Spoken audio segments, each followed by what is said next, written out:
13 tahun di Mekah. Dakwahnya kan cuma 23-24 tahunan. Berarti sesudah Rasul wafat umurnya panjang. Juwairiyah masih sekitar 49 tahun lagi. Ya, itu hidup sampai zaman kekhalifahan Muawiyah. Berarti dia merasakan pemerintahan Abu Bakar, Umar bin Khattab, Utsman bin Affan dengan Ali bin Abi Thalib. Sesudah Ali bin Abi Thalib, Muawiyah bin Abi Sufyan, dia merasakan dan saat itulah wafat. Sejarah banyak ya dari Juwairiyah ini, Masya Allah. Jadi bercermin dari pribadi Ummul Mukminin Juwairiyah radhiyallahu anha yang cerdas, ahli ibadah, rajin berzikir, dan juga ahli puasa ya. Serta hidup bersahaja dalam kesederhanaan, padahal dia adalah istri seorang pemimpin umat, istri Rasulullah, dan putri dari pemimpin kabilah Bani Mustalik. Semua kedudukan dunianya tidak menjadikannya silau terhadap kehidupan yang fana. Kan banyak orang yang masih, apa istilahnya, PPS ya, post power syndrome. Udah tahu nikah dengan orang yang nggak punya pekerjaan tetap, tapi tetap bekerja yang penting. Ya, tapi mungkin masa lalu kita yang pernah kita dulu orang tua kita kaya masih kebawa-bawa sampai sekarang. Dulu saya begini, dulu saya begitu. Bapak ngasih semua yang saya minta. Kamu kok enggak sih Mas? Lah ketahuan. Nih kita nikah sama suami, bukan sama bapak kita. Ya, jadi kadang-kadang ada yang begitu karena tingkat perceraian ini tinggi sekali saat ini. Tingkat gugat cerai dari istri karena masalah ekonomi. Tinggi sekali. Kalau di daerah Bekasi ya, itu sampai sekitar 70%-nya memang gugat cerai. Jadi bukan karena digugat oleh suami cerai, tapi istri menggugat cerai. Walaupun dari 70% perceraian itu ada mayoritasnya 90% karena pinjol. Memang karena suaminya terlilit hutang pinjol. Atau yang paling parah judi online ya. Jadi memang rata-rata digugat cerai karena itu. Banyak-banyak. Ada beberapa murid saya juga pada akhirnya, Ustazah mohon maaf saya izin mau gugat cerai suami. Loh kenapa? Karena hutang pinjol ya. Dan itu memang banyak kasusnya. Udah akhir zaman. Udah akhir zaman sehingga untuk mencari orang yang betul-betul soleh, tidak mau terlilit dengan masalah ribawi. Karena pinjol itu riba ya. Pinjol itu riba. Kalau judi online bukan cuma masalah riba, judi online, judinya aja sudah haram ya. Makanya ya Allah sedih sekali ya. Kalau kita lihat ternyata sampai ada yang seperti itu. Uang yang diberikan kepada suami habis terus, habis lagi, habis terus. Tidak berubah menjadi modal usaha, tapi digunakan untuk judi online. Nah itu dia. Menakutkan. Saya bilang sudah kalau memang kenyataannya realitanya seperti itu diurus saja, pisah lebih bagus. Ya jadinya padahal udah ada anak ya. Ada satu gambaran fenomena akhir zaman. Semoga Allah SWT melindungi kita tidak tersangkut dengan fenomena seperti itu karena itu fenomena kemaksiatan ya, sehingga kita berharap semoga kita diberikan keluarga yang sakinah mawaddah rahmah dan kita minta Rabbana hablana min azwajina wa dzurriyyatina qurrata a'yun. Ya yang memang kalau berinteraksi kita pandang itu menyedapkan pandangan mata dan menenangkan hati, tentunya yang tidak berkaitan dengan maksiat ya. Dan sehingga kita juga berharap tidak silau dengan kenyataan dunia fana sekarang. Yang kaya makin kaya, yang senang-senang juga banyak, yang susah makin susah. Kadang-kadang memang betul-betul surat Al-Kahfi itu mengajarkan kita untuk bersabar. Wasbir nafsaka ma'al ladina yada'una rabbahum bil ghadati wal 'ashyi yuriduna wajhah. Sabarkan dirimu bersama orang-orang yang menyeru ke jalan Allah, berzikir pagi dan petang semata mengharap ridha Allah. Wala ta'adu ainaka anhum turidu zinatal hayati dunya. Jangan berpaling dari mereka, hanya semata ingin kenikmatan dunia. Mungkin kalau kita pengen ada pilihan antara duduk dugem, duduk gemeteran karena lututnya ditekuk ya. Dugem di sini sama dugem di dunia gemerlap. Banyak orang yang mengatakan di sana lebih nyaman gitu ya. Banyak yang mengatakan begitu. Di sana nyaman. Kalau mabuk kan hilang masalah. Padahal bukan hilang masalah. Hilang ingatan kita dari masalahnya. Masalahnya hilang enggak? Enggak. Begitu ingatannya kembali, ya masalahnya emang ada. Kan banyak orang yang larinya ke sana. Terkaget-kaget di akhir zaman ini. Tiba-tiba security samping rumah, kok enggak ada ya? Padahal baik, santun. Kenapa enggak ada? Masuk hotel Prodeo. Lah kenapa? Pengedar nggak ngira. Padahal santun baik. ternyata pengedar. Wah, itu yang serem ya. Akhir zaman ini hati-hati dengan apa yang tampak. Kadang-kadang yang nampak itu tidak sesuai dengan ya esensinya, dengan isinya. Jadi sekali lagi hati-hati, hati-hati dan hati-hati. Bersandar kepada Allah, addu 'alaiha bin nawajith. Kata Rasul, alaikum bisunnati. Pegang teguh sunnah Rasul, gigit pakai gigi geraham. Saking susahnya mencari lingkungan baik, teman yang baik ya, orang yang jujur, pekerja yang jujur ya, yang amanah, susah sekali. Nah, kita lihat Juwairiyah, mungkin kita mengatakan tenang banget ya. Jadi istrinya Rasul, udah siap lapar. Nah, jadi udah siap lapar, udah siap hidup dengan sangat sederhana. Kita pengen jadi istri orang soleh tapi nggak siap sederhana gitu ya. Itu yang susah. Ada beberapa orang, Ustazah tolong cariin jodoh. Iya, ada. Mau jadi jodohnya gitu. Ada seorang pemuda yang Masya Allah banting tulang ya dan soleh. Masih geleng dia, enggak. Terlalu sederhana lah, itu kan pilihan kita begitu. Ya, padahal orangnya udah jelas soleh, tapi terlalu sederhana katanya. Ya, mau yang kayak apa?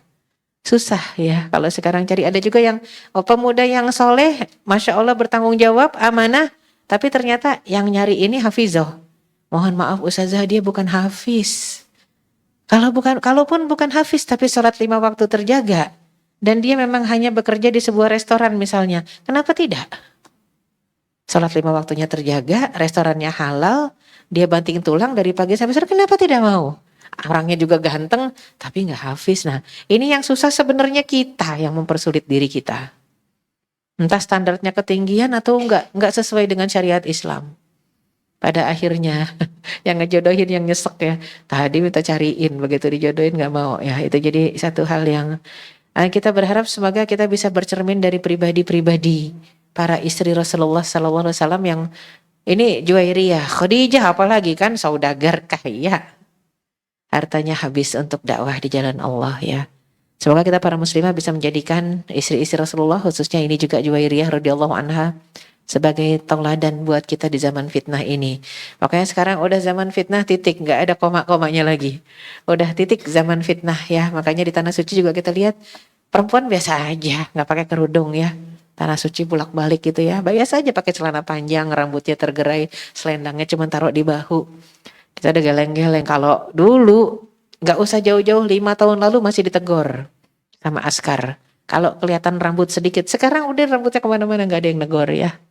Ya kita udah geleng-geleng aja, astagfirullah. Dunia cepat berubah, kata Rasulullah, dunia sudah tua. Di zaman Rasul saja, Rasul sudah bilang dunia sudah tua. Kalau di zaman kita mungkin dunia bukan tua lagi ya, udah reot, sepuh, udah berarti sudah dikit lagi selesai ya. Dan rumah kita bukan di sini, fokus untuk pulang. Fokus untuk kembali ke surga, rumah asal nenek moyang kita, rumah kita yang utama. Jadi di sana, bukan di sini. Wallahu a'lam bishawab. Aku qouli hadza wa astaghfirullah li wa lakum wa afa minkum wa billahi taufik wal hidayah. Wassalamualaikum warahmatullahi wabarakatuh. Ada yang mau ditanyakan? Waalaikumsalam warahmatullahi wabarakatuh. Jazakillah khair Ustazah atas ilmunya. Sambil kita mempersiapkan bila ingin ada pertanyaan ya, insya Allah kita fasilitasi bagi yang ingin bersedekah sebagai rasa syukur kita dengan ilmu yang diberikan oleh Ustazah. Mudah-mudahan kita sebagai kaum muslimah ya bisa mencontoh istri baginda Rasulullah SAW sebagai wanita yang kuat, wanita yang bersahaja dan ahli ibadah. Marilah kita istighfar bersama-sama. Astaghfirullah Rabbal baraya. Astaghfirullah minal toya. Astaghfirullah Rabbal baraya. Astaghfirullah minal khotoya. Astaghfirullah Rabbal baraya. Astaghfirullah minal khotoya. Astaghfirullah Rabbal baraya astaghfirullah minal khataya. Alhamdulillahirrahmanirrahim. Semoga sedekah jariah kita dengan beristighfar, mudah-mudahan dosa sekecil apapun yang ada pada diri kita insya Allah akan Allah hapuskan dengan sedekah kita. Amin ya rabbal alamin. Tiba gilirannya untuk tanya jawab. Silakan, kami persilakan untuk acungkan tangan terlebih dahulu, kemudian kita buka sesi dengan 2 pertanyaan terlebih dahulu dan langsung dijawab dengan ustazah. Silakan bagi yang ingin menanyakan atau menambahkan.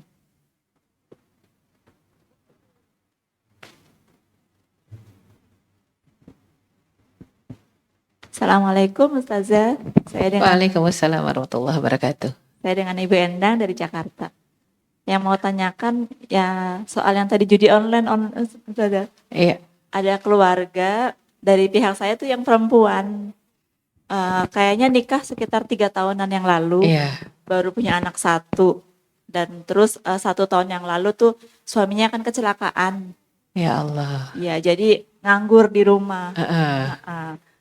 Tapi dengan nganggur ya mungkin dari pihak keluarganya tuh yang mendukung ekonominya kali ya. Jadi Pihak ya, keluarga perempuan. nggak lelaki. Oh. Ya jadi ya dicukupin deh gitu. Cuman belakangan tuh istrinya tuh sering ngeluh ke saya. Mbak minta pendapatnya gimana ya. Belakangan tuh saya sering Ustazah didatengin temen siapa aja untuk pendapat begini. Banyakan pada minta cerai. Iya. Iya, terus kalau yang satu ini, Mbak gimana ya pendapat yang Mbak ya? Suami saya tuh judi online gitu kan. Saya bilang, Yang kecelakaan tadi. iya. Karena di rumah, saya sih tadi Ya bilang Allah. gini. Saya Udah bilang karena gini, di rumah malah jadi judi online ya. Ya Allah. iya. Saya bilang gini, kamu lihat dulu, mungkin suami kamu karena nganggur, jadi bete kali nganggur, jadi lihat-lihat handphone, kan belum tentu juga main judi, saya bilang gitu. Tapi ini bener karena sering ngambil uang di ATM kan, kalau mamahnya transfer nanti tau-taunya nggak ada gitu. Terus pendapatnya gimana ya Mbak? Ya saya bilang coba didoain supaya kembali ke jalan yang benar gitu kan. Tapi sering banget gitu loh Ustazah. Sampai saya bilang, aduh saya pusing dengerinnya. Itu kalau misalnya nanti ngomong lagi gitu loh Ustazah. Saya nggak berani bilang iyain suruh cerai, saya nggak berani. Tapi kalau dengan saya ngasih usul begini, dia juga rasanya katanya nggak kuat. Karena selain judi, juga temperamen katanya. Astagfirullah. Sudah cerai lebih bagus. Udah lebih bagus. Udah nganggur, judi, temperamen, KDRT berarti udah selesai. Ya. Selesai, itu lebih bagus cerai. Udah nggak ada lagi yang bisa dipertahankan. Apa yang diharapkan dari seorang kawam seperti itu? Selesai. Judi dia sudah masuk ke dalam perjudian saja sudah jadi alasan untuk bisa cerai. Apalagi ini pakai kasar. Udah gitu jobless, selesai sudah. Ya. Karena memang yang namanya nafkah lahir dan nafkah batin itu jadi kewajiban dari kaum pria. Kita bisa menasehatinya untuk sabar dan bertahan kalau dia tidak judi dan tidak kasar. Cuman jobless doang. Jobless di rumah saja, apalagi gara-gara kecelakaan. Sabar. Coba istrinya cover, cari gantian istrinya yang menjemput nafkah halal. Kita bisa nasihati seperti itu, tapi mohon maaf ketika itu tidak menjadi perenungan, tidak menjadi bahan introspeksi diri, suaminya harusnya banyak zikir, banyak istighfar. Allah kasih ujian habis kecelakaan di rumah saja. Ini malah ditambah dengan judi online plus tadi lagi temperamental. Selesai, gugat cerai lebih bagus. Jadi Ustazah. Nah ini orang tuanya juga suka ngomong, tapi saya nggak mau anak saya cerai, yang pihak perempuannya nih. Ini orang tua perempuan? Iya. Itu karena ketidakfahaman terhadap syariat. Status janda tuh kayaknya momok. Rasul nikah tuh semua istrinya janda loh. Kecuali satu Aisyah. Ya, ada satu kasus juga anaknya teman saya sudah almarhumah waktu saya di Arafah. Itu anaknya masih muda. Suaminya KDRT. Babak belur dia bingung. Ustazah saya masih 21 tahun. Kalau saya cerai nanti ada nggak yang mau sama saya? Kalau nggak ada mending nggak jadi cerai. Cerai, babak belur kok. Cerai aja, babak belur. Kalau bicara nanti dapat suami lagi atau tidak, insya Allah kalau masuk surga ada suaminya. Di surga ada suami kita. Dan belum tentu juga suami yang sekarang. Yang jelas kalaupun suami yang sekarang penampilannya beda. Karena tinggi kita sudah semuanya 40 meter. Wajahnya muda semua, ganteng semua. Udah beda, bukan yang sekarang. Ini mah kita cuman penampilan sementara. Wajah pinjaman, casing doang. Jadi jangan terlalu pusing sama casing. Ya, kan kadang-kadang kita pusing sama casing sampai puluhan juta kita ngerawat casing ini. Padahal ini topeng. Nanti wajahnya beda. Udah tingginya beda, 40 meter. Harus semangat untuk menuju tempat yang hakiki sebenarnya. Malah itu saya support untuk cepat cerai. Kenapa babak belur? Ya, tapi kalau ini memang udah kondisinya terbatas, dia maksiat, ditambah kasar, tidak ada yang bisa diharapkan. Lebih bagus tentu cerai. Pelan-pelan kasih pemahaman kepada orang tuanya. Ini harus sudah diakhiri. Jangan sampai nanti Allah murka sama suami. Allah memberikan hukuman, teguran, kita ada di rumah itu. Kena juga nanti. Ya, Baik Allah Ustazah, a'lam terima bishawab, ya. kasih. Ada lagi? Silakan bagi yang ingin tanya lagi. Silakan. Assalamualaikum Ustazah. Waalaikumsalam warahmatullahi wabarakatuh. Saya mau tanyakan terkait ini Ustazah, saya pernah dengar itu untuk membaca Al-Quran itu hukumnya wajib. Jadi setiap hari itu kita setidaknya membaca beberapa ayat atau beberapa. Itu sebetulnya gimana Ustaz? Apakah ada ayat atau hadisnya? Terus ditambah lagi satu, boleh nambah ya Pak Ustaz? Mangga. Puasa, terkait puasa Teteh Daud. minta maaf itu mic-nya agak dekat ya. Oh ya, karena- puasa Daud ya Ustazah. Ya. Kalau berbarengan dengan puasa Senin Kamis, terus kita misalnya puasa Daud pas hari Minggu. Nah Seninnya kan puasa Senin Kamis, kita boleh nggak itu? Apa utamanya yang mana itu Ustazah? Ya, Atau dengan ayamul bidnya juga? ya gabung gitu ya. Ya. Dilanjut Atau diteruskan misalnya kan gitu ya. kita hari Sabtu puasa Daud, terus Seninnya kita puasa Senin Kamis gitu. Boleh atau gimana sebaiknya? Iya. Terima kasih Ustazah. Iya, sama-sama. Jadi memang dulu pernah ada salah seorang sahabat Rasulullah Sallallahu Alaihi Wasallam yang mengikuti baiat Aqabah. Ya, dia datang ke Mekah waktu itu. Tapi begitu tahun berikutnya Rasul sudah hijrah ke Madinah, ketemu lagi ya sama Al-Bahili namanya. Kaget Rasul ketika dia salaman meluk Rasul dengan semangat. Dia berharap Rasul mengenali wajahnya, tapi ternyata nggak kenal Rasul. Kamu siapa? Kata Rasul. Saya yang tahun lalu ikut baiat di Mekah. Rasul nggak kenal. Ah, bukan kamu, bukan katanya gitu ya. Jadi kamu siapa? Saya Al-Bahili. Kata Rasul, kok beda? Dulu saya kenal yang namanya Al-Bahili ganteng, gagah, gemuk. Ternyata sekarang kurus kering, ya kering kerontang kurus. Ternyata dia bilang sejak dulu ketemu di Mekah saya semangat, saya puasa tiap hari. Jadi kurus ya, kurus kering badannya. Kata Rasul, kenapa nggak puasa di Ramadan aja? Enggak, saya kuat. Zid alaiya, tambahin lagi, kata dia bilang begitu. Kata Rasul, ya udah tambahnya habis puasa Ramadan itu puasa Senin Kamis. Enggak, saya kuat. Ya udah, kalau gitu puasa Ayyamul Bid, kata Rasul. Enggak, saya kuat. Sum fil hurum, kata Rasulullah. Puasalah di bulan-bulan suci aja kalau gitu. Kalau Ramadan jelas bulan suci, ya bulan suci terakhir Ramadan itu. Sebelumnya kan ada 4 bulan suci, Dzulqa'dah, Dzulhijjah, Muharram, Rajab. Jadi 5 bulan suci. Cukup buat kamu puasa di 5 bulan suci itu, tambah tadi yang sunnah. Saya kuat ya Rasulullah. Kata Rasul, tidak ada yang lebih selain puasa Nabi Daud. Jadi artinya Bahili sudah mengerjakan semua jenis itu. Ditambah dia puasa setiap hari, saking cintanya sama Rasul, pengen istiqomah, dia puasa. Emang sih kalau puasa kita jadi istiqomah. Ya, mana ada orang yang puasa lemes, aus, jelalatan, gak ada. Kalau udah lemes, aus, jelalatan gak mungkin. Udah gak nafsu karena lemes. Makanya dia merasakan saya taat kalau puasa. Iya, tapi penampilan kamu jadi begini, kata Rasul. Rasul sampai gak ngenalin. Artinya ngikut batas ya, kesanggupan tubuh, kesanggupan diri. Kemudian apakah boleh digabungkan? Gak masalah digabungkan. Apalagi misal pas hari itu Ayyamul Bid. Hari itu bertepatan dengan Senin Kemis, atau Seninnya atau Kemisnya. Hari itu bertepatan juga dengan hari kita puasa Nabi Daud. Nggak masalah, niatnya 3. Kan semuanya sunnah. Yang repot kalau hari itu kita mau mengkodok puasa Ramadan. Maka nggak bisa, ya Allah yang sunnah-sunnah ini sekalian dengan puasa kodok. Karena puasa kodok itu wajib, harusnya dia yang didulukan. Ya Allah hari ini saya niat puasa kodok Ramadan. Tapi karena bertepatan dengan Senin, puasa kodoknya sekalian Senin, itu boleh. Jadi niat wajibnya didulukan. Nggak bisa puasa Senin atau puasa Ayyamul Bid atau Nabi Daud sekalian puasa qada. Ya Allah, itu nggak tercover qadanya. Karena puasa qada Ramadan wajib hukumnya. Jadi dia yang niatnya dikedepankan. Ini kita di bulan-bulan suci ini kan masih bulan suci Muharram. Kadang kita lebih mendahulukan puasa Muharram. Ya, padahal cakep banget kalau mengkodok puasa Ramadan di bulan suci. Ini bulan suci terakhir nih. Sebelum ketemu sama Rajab, Rajab kan jauh. Ya, Rajab tuh masih bulan ke-7. Ini kita ada di bulan ke-1. Masih ada 6 bulan lagi menuju Rajab.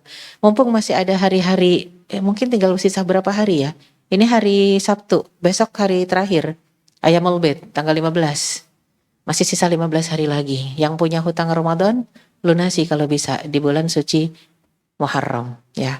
Jadi lihat batas kemampuan diri, bolehkah dijadikan satu, niat-niat tadi boleh, ya nggak masalah. Tapi kalau bertabrakan antara yang wajib dengan sunnah, wajib dikedepankan. Wallahu a'lam bishawab, ya. Yang kedua tadi apa? Membaca ini Al-Quran. Baca Al-Quran. Pertanyaan pertama malah ya. Jadi bicara masalah baca Quran wajib atau tidak? Wajib. Minimal Al-Fatihah ketika sholat. Itu kan Quran, ya. Minimal Al-Fatihah ketika salat. La salata illa bi Fatihatil Kitab. Tidak sah salat seseorang tanpa membaca suratul Fatihah. Jadi baca Quran itu wajib minimal apa? Minimal Al-Fatihah saat salat. Makanya disebut baca Al-Quran wajib. Adapun tilawah di luar salat sunnah hukumnya. Hukumnya sunnah. Jangankan tilawah di luar salat. Selain Al-Fatihah aja dalam salat sudah sunnah. Kita boleh nggak baca surat lain, ya. Al-Fatihah doang habis itu selesai. Apalagi kalau dalam kondisi kita tergesa-gesa, ditunggu pesawat sudah mau take off, kita lagi salat di masjidnya terdengar panggilan, udah Al-Fatihah aja. Di dalam salat saja. Selain Al-Fatihah hukumnya sudah sunnah. Bukannya rukun salat, apalagi di luar salat. Tapi orang yang hatinya kosong dari Al-Quran, kata Rasulullah SAW, ka baitil kharib, seperti baitin kharib itu rumah kosong. Rumah kosong, yang keluar dari rumah kosong biasanya kecoa, kalajengking, tikus, kelabang, ular, kasar. Jadi kita kalau memang kosong dari Al-Quran, biasanya yang keluar dari lisan kita yang kasar-kasar, yang kotor-kotor. Jauh dari Al-Quran, nah ini pengertian jauh dari Al-Quran. Bukan hanya tidak membaca, karena banyak juga yang baca bahkan hafal Al-Quran, tapi karena nggak paham isinya, tidak mengamalkan, sama yang keluar seisi kebun binatang juga. Makanya harus ada pemahaman yang khusus ketika kita mengatakan jauh dan dekat dari Al-Quran itu aplikasi isi. Aplikasi isi. Ada yang mungkin tidak hafal Al-Quran, tapi dia tiap hari ketika baca, itu dia lihat artinya. Dia pahami artinya, kemudian dia amalkan. Sudah difahami artinya, diamalkan. Baru tuh dia ngerasa, wah, Masya Allah, tenang, karena dia mengamalkan isi Al-Quran, yang keluar dari lisannya juga halus. Nah ini baru dekat dengan Al-Quran. Jadi pemahaman dekat dan jauh tidak sebatas membaca atau ngantongin di mana saja, kapan saja, dibawa terus, tapi tidak diaplikasikan. Jadi lebih wajibnya di sana adalah jaga Al-Fatihah. Makanya Masya Allah kalau di Madinah sudah banyak kelas-kelas membetulkan tajwid, halaqah Qur'aniyah, itu yang dibetulin nomor 1 Al-Fatihahnya. Cuma Al-Fatihah itu aja nyangkut semua. Ya, ada padahal bukan harusnya gha gitu ya, gha. Bukan kita kan bilang ghairil. Jadinya memang itu dahsyat banget, orang Indonesia banyak nyangkut di sana. Padahal Al-Fatihah menentukan sah tidaknya sholat. Al-Fatihahnya salah, Rabbil alamin, bukan ngalamin, gitu ya. Al-Fatihah salah, bisa-bisa jadi salatnya tidak sah. Makanya kenapa tidak berdampak mencegah kita dari tanha anil fahsya'i wal munkar, karena boleh jadi tadi masalah ketepatan bacaan, makhraj, tilawah. Jadi kalau dikatakan baca Qur'annya wajib, tidak wajib, minimal Al-Fatihah saat salat. Kemudian faham tajwidnya. Kalau ada yang mengatakan belajar tajwid tidak wajib, tapi membaca Al-Quran sesuai tajwid wajib. Wajib hukumnya. Bingung kan? Belajarnya nggak wajib, tapi bacanya sesuai tajwid wajib. Gimana kalau nggak pakai belajar? Susah. Belajarnya nggak wajib. Pokoknya kalau udah dengar orang, oh kayak gitu spellingnya, sudah ikuti. Ya, ikuti saja. Makanya kenapa belajarnya talaki, karena harus lihat mulut yang ngajar. Ya, ha, kho gitu ya. Ha, kho itu harus ngelihat yang ngajar. Kita kan kadang kalau dulu diajarin sampai monyong-monyong ya. Oh, ternyata tidak. Tidak ada huruf O, cuman ada A, I, U. Yang namanya suara nggak ada O, yang ada A, I, U. Tapi bukan H juga, tapi H gitu ya. H-nya nggak perlu, nggak perlu, tapi H, Nah itu dia. Jadi itu yang spelling-spelling yang kayak gini. Alhamdulillah kalau di Masjid Nabawi 5 waktu dalam sehari. Ba'da subuh, ba'da duha, ba'da zuhur, ba'da asar, ba'da maghrib, ba'da isya. Bukan 5 waktu, 6 waktu sehari. Kelas-kelas itu ada terus. Ya, jadi memang kita butuh padahal kelas tahsin tajwid aja, tahsin tilawah. Yang diperbaiki cuma Al-Fatihah, Al-Ikhlas, Al-Falaq, An-Nas. Cuman itu yang diperbaiki. Karena emang itu aja udah jadi modal sholat buat kita. Oh, senang banget kalau orang Indonesia. Cool gitu kan. Tapi ternyata itu aja nggak lulus. Nggak lolos ya. Wallahu a'lam bishawab. Ya. Masih ada? Masih ada. Bismillahirrahmanirrahim. Assalamualaikum warahmatullahi wabarakatuh. Ustazah. Waalaikumsalam warahmatullahi Ustazah, wabarakatuh. ini di luar tema. Enggak. Mumpung ingat nih, kadang lupa. Setiap hari kurban, pemotongan hewan, kita kan punya tetangga jamaahnya LDI ini Ustazah. Oh ya, ya. Kita sering dibagi gitu. Sebelumnya sih kita nggak ada kepikiran nih gimana, kita senang-senang aja. Ternyata ya pas gak lama ini kita terpikir itu apa hukumnya ya gitu dikasih dengan jamaah seperti itu gitu. Iya, iya. Gitu aja sih Ustazah. Jazakallah khairan. Ya, LDII ya. Ya. Yang masjidnya beda dengan kita. Kalau kita sholat di sana habis itu dibersihin lantainya karena kita dianggap najis. Kalau barang jemuran dia jatuh kita ambilin, itu bisa dibuang dan dibakar itu bajunya ya. Karena tersentuh kita yang najis ya. Gimana hukumnya nerima sapi dari dia, daging ya? Perlu ini dulu, dikonfirmasi, dagingnya disembelih nggak? Kalau cara nyembelihnya benar boleh diterima. Cara nyembelihnya benar ya. Dia kan memang khilaf di masalah fikih. Ya, fikih dan memang akidahnya jelas ada pasti salah. Ya, dan cuman masalahnya merembet ke masalah fikih, menganggap kita najis padahal al-mu'min la yanjas. Tapi kalau masalah sembelihannya perlu dicek, di cross check. Kenapa? Karena dulu Rasulullah SAW bertetangga dengan orang-orang Yahudi di Madinah. Nah, orang-orang Yahudi di zaman itu nyembelih ya. Cuman dia nggak mau. Kalau sekarang kan cuman Yahudi di Amerika yang nyembelih. Yang lain orang Nasrani itu nggak nyembelih, memancung. Beda nyembelih sama mancung. Kalau nyembelih sini, kalau dipancung dari belakang. Apalagi digelonggong segala macam ya. Jadi memang itu perbedaan antara nyembelih atau tidak. Nah, pernah suatu ketika mereka membangun sinagog di Madinah. Bangun rumah ibadah. Selamatannya nyembelih daging sapi.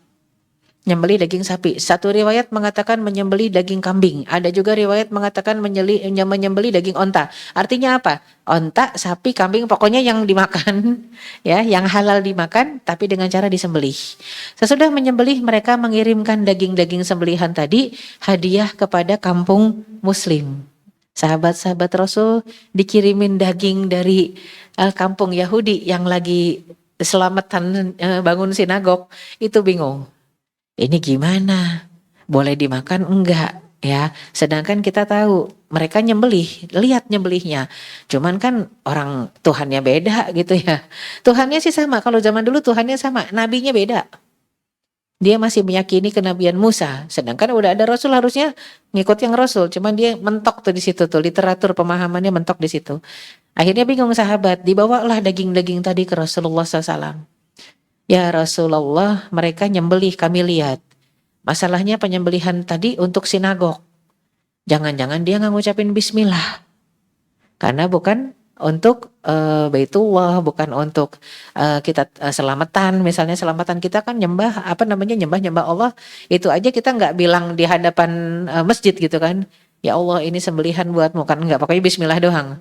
Nah ini orang-orang ini mungkin enggak ngucap bismillah, gimana diterima atau tidak dagingnya? Apa kata Rasulullah? Sammukum antum. Kalau mereka enggak ngucap bismillah, yang ngucap bismillah kalian ketika masak dan ketika makan. Yang penting kalian lihat cara membunuh hewannya adalah disembelih. Menandakan asal sudah bisa dipastikan disembelih, ambil aja, nggak masalah. Dan itu jenis hewan yang boleh dimakan gitu ya. Sapi, kambing gitu. Udah harus jelas yang bisa dimakan. Boleh insya Allah. Jadi ternyata kalau kita gabungkan antara fikih dengan sirah, sejarah, tafsir dengan sirah itu enak. Solusinya ada. Karena di zaman Rasul ngerjain itu. Yang lucu orang Indonesia, di zaman Rasul ngerjain itu tapi dia pakai cara yang lain. Seolah-olah Rasul kurang lengkap ngerjainnya. Kalau Rasul sekian kali, kayak tadi Rasul ngajarin subhanallah wa bihamdihi adada khalqihi wa ridha nafsi wa zinata arsyihi wa midada kalimati. Berapa kali? 3 kali pagi, 3 kali sore. Kata orang Indonesia, itu kan Rasul. Dosanya nggak ada. Kalau kita mah dosanya banyak, kita nggak usah 3 kali, 300 kali. Nah, itu orang Indonesia terlalu kreatif. Ya, jadi yang dari Rasul kayaknya kurang. Ditambahin sendiri dengan kreasi. Kalau perlu 3000 kali gitu ya. Nah itu dia. Sebenarnya wa ma atakumur rasulu fakhudhuhu. Apa yang sudah dicontohkan Rasul ambil jadi pedoman. Wa ma nahakum anhu fantahu. Yang dilarang tinggalkan. Udah enak hidup, jangan cari susah. Maka Indonesia gitu prinsipnya. Kalau dipersulit kenapa dipermudah itu. Allahu a'lam bishawab. Ya, alhamdulillah ya.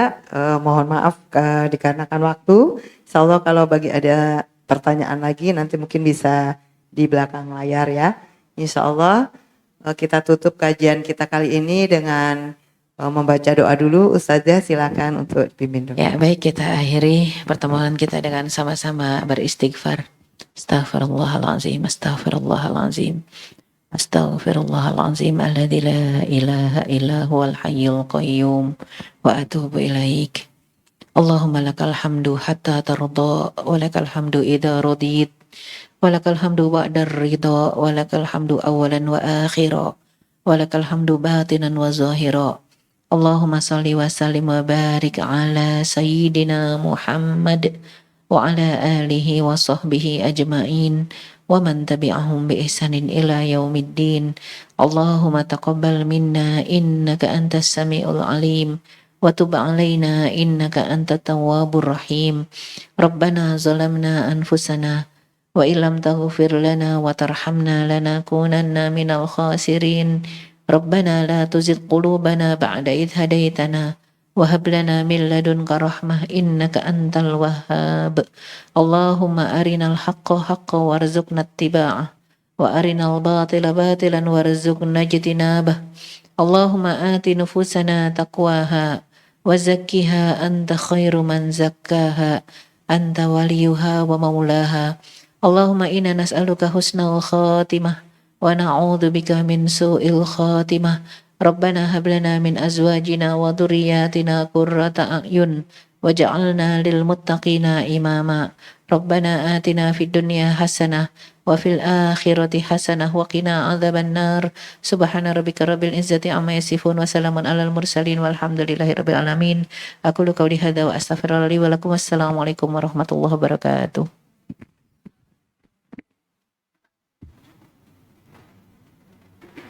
Waalaikumsalam warahmatullahi wabarakatuh. Jazakillah khairan Ustazah atas ilmunya. Terima kasih kepada sahabat yang telah menyaksikan kajian ini. Semoga kita dapat terus bersama-sama mengejar ilmu dan mendekatkan diri kepada Allah Subhanahu wa Ta'ala. Jangan lupa untuk subscribe channel Masjid Darut Tauhid Jakarta agar Anda selalu mendapatkan pembaruan terbaru tentang kajian-kajian Islami dan kegiatan-kegiatan lainnya.